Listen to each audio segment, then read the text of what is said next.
I, 32M, have been married to Angela, 29F, for 3 years now. We dated for 2 years before getting married. Angela is currently 7 months pregnant with our first child. At least I thought it was our child until recently. I've been living with a growing suspicion that Angela might be cheating on me with my stepbrother, Jonathan, 30M. Jonathan and I grew up together after our parents married when we were teenagers. We've always been close, and he often visits our house. I started noticing some strange behavior about 4 months ago. Angela and Jonathan seemed to be spending more time together, often whispering and stopping their conversations when I entered the room.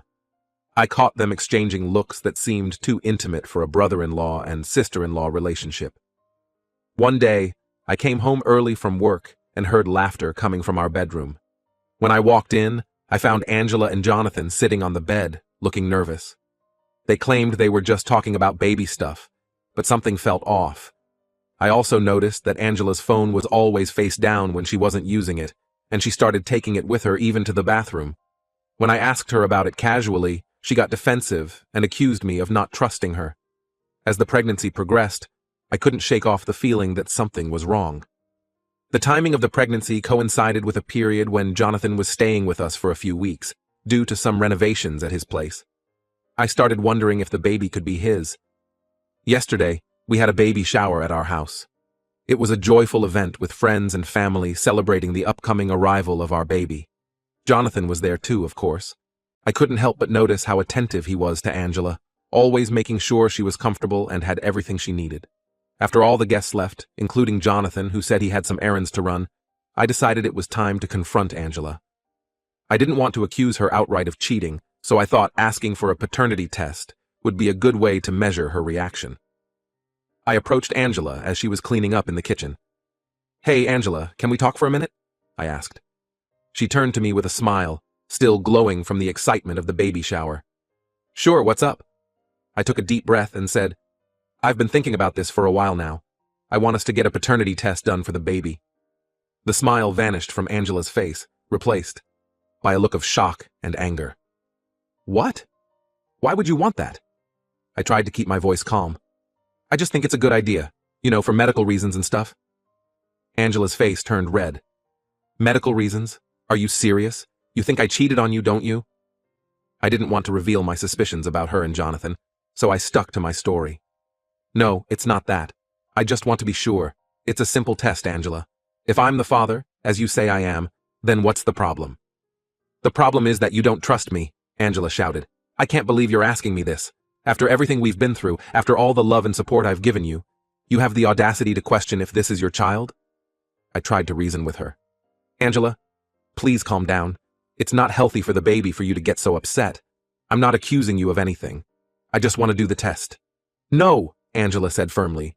"I absolutely refuse to get a paternity test. This is your child, and I can't believe you would even suggest otherwise. How dare you?"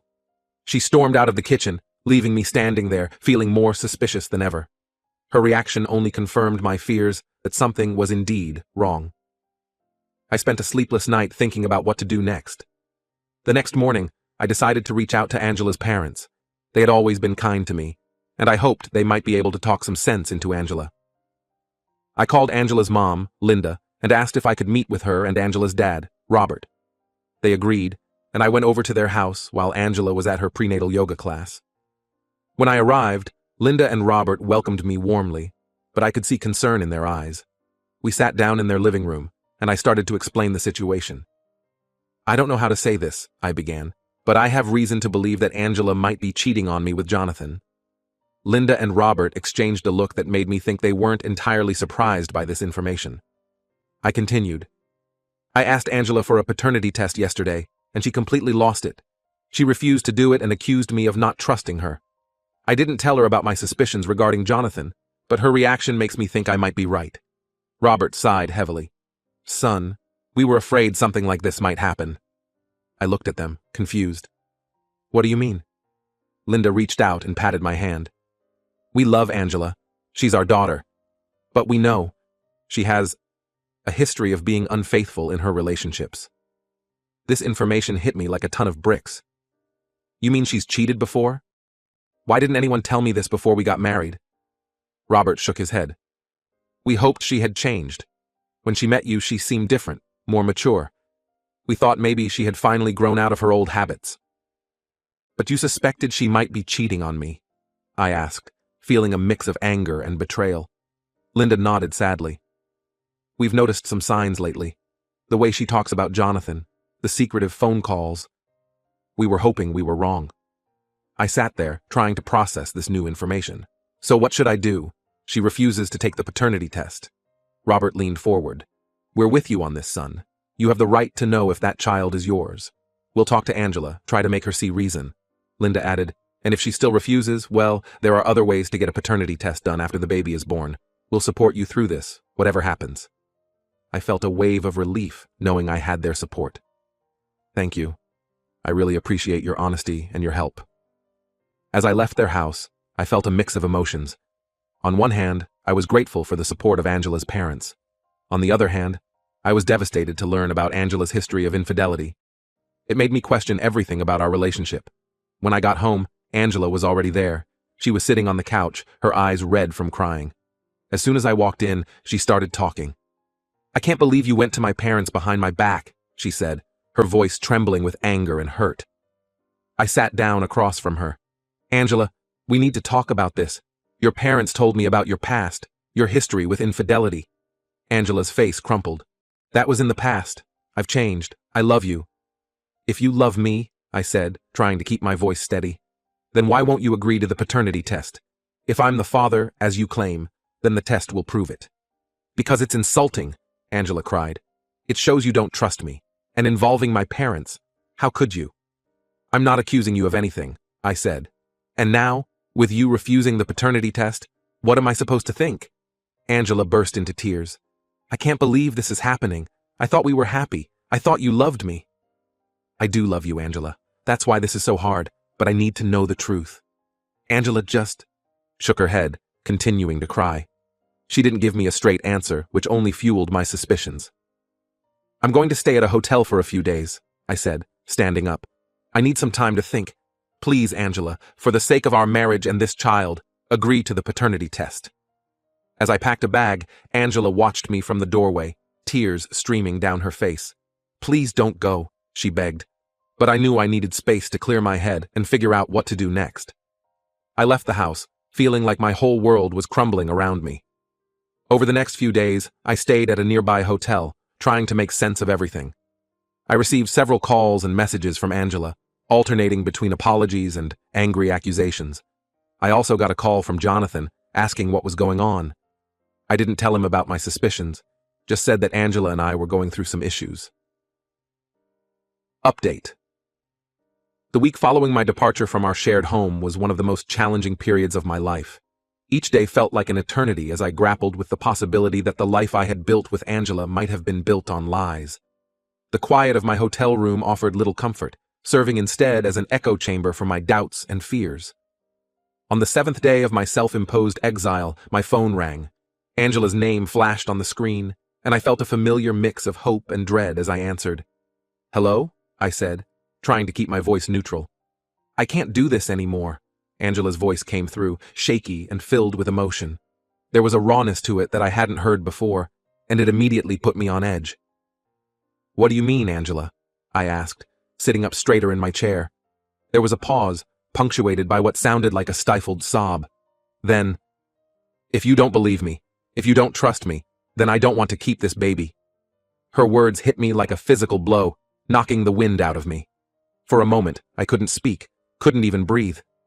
When I finally found my voice, it was barely above a whisper. What are you saying? I'm saying that if you're going to doubt me and question whether this is your child, maybe it's better if there is no child at all, she replied, her voice taking on a bitter edge that I'd never heard from her before. Anger surged through me, hot and sudden. Are you threatening our unborn child just because I asked for a paternity test? I demanded, my voice rising. Do you realize what you're saying, Angela? I'm saying I can't live like this, she shouted back. I can't carry this child knowing that its father doesn't even believe it's his. All you have to do is take the test, I said, trying to rein in my anger. If I'm the father, like you claim, then what's the problem? The problem is that you don't trust me, Angela cried. The problem is that you've destroyed everything we had. Before I could respond, she hung up. I stared at the phone in disbelief, my mind reeling from what had just transpired. The Angela I thought I knew would never have even considered harming our child.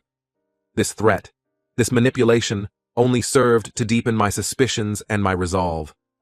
With shaking hands, I dialed Angela's parents' number. Linda answered on the third ring. "Hello?" she said, her voice warm as always. "Linda, it's me," I said, struggling to keep my voice steady. "Something's happened. I need to talk to you and Robert. Can I come over?"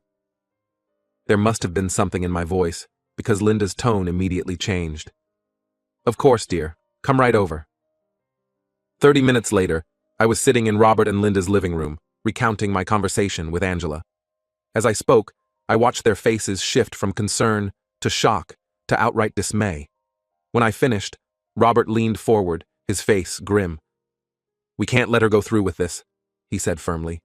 "This isn't just about the paternity test anymore. This is about the well-being of our grandchild." Linda nodded in agreement, reaching out to squeeze my hand. "We need to make her understand the gravity of the situation," she said. "This isn't a game. This is a life we're talking about." I took a deep breath, feeling a wave of relief wash over me. In the midst of all this chaos, it was comforting to know I had allies. "Thank you," I said. "I was afraid. I don't know that you might take her side in all this." Robert shook his head. "We love our daughter," he said, "but we can't condone this behavior, and we certainly can't let her make a decision like this out of spite or fear."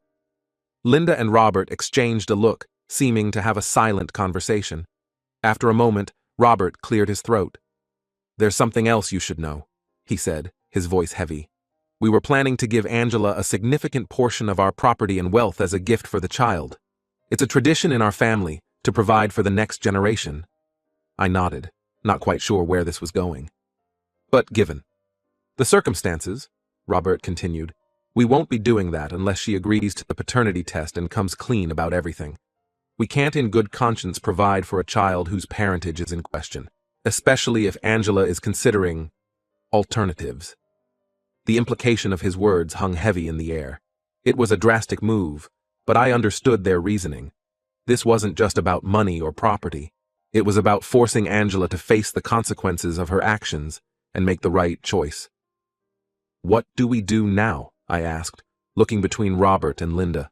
"We confront her," Linda said firmly. "Together.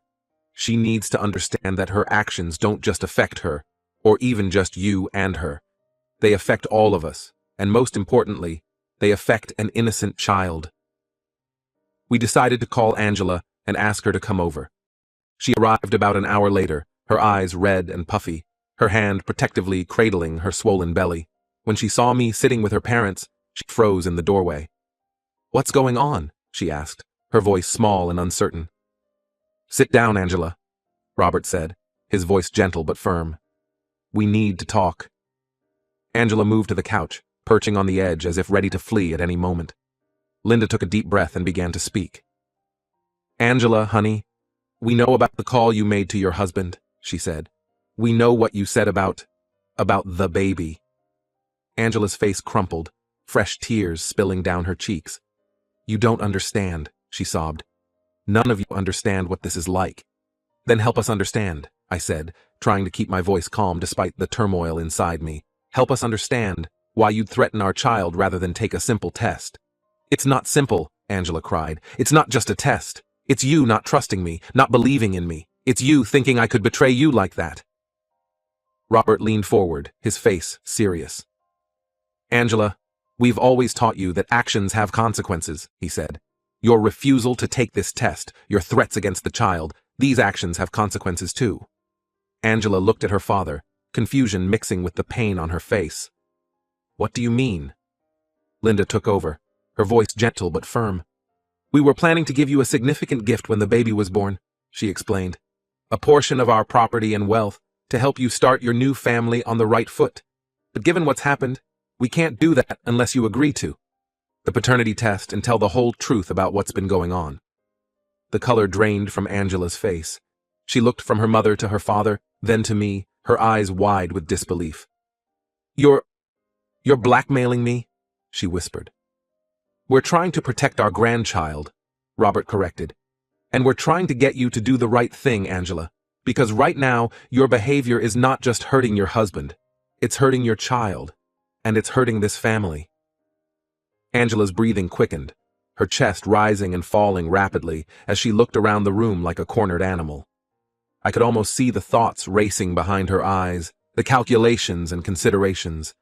And then, something seemed to break inside her. Her shoulders slumped, and a long, keening wail escaped her lips. She buried her face in her hands, her body shaking with sobs. We all sat in stunned silence, watching as Angela fell apart before our eyes. After what felt like an eternity, she raised her head.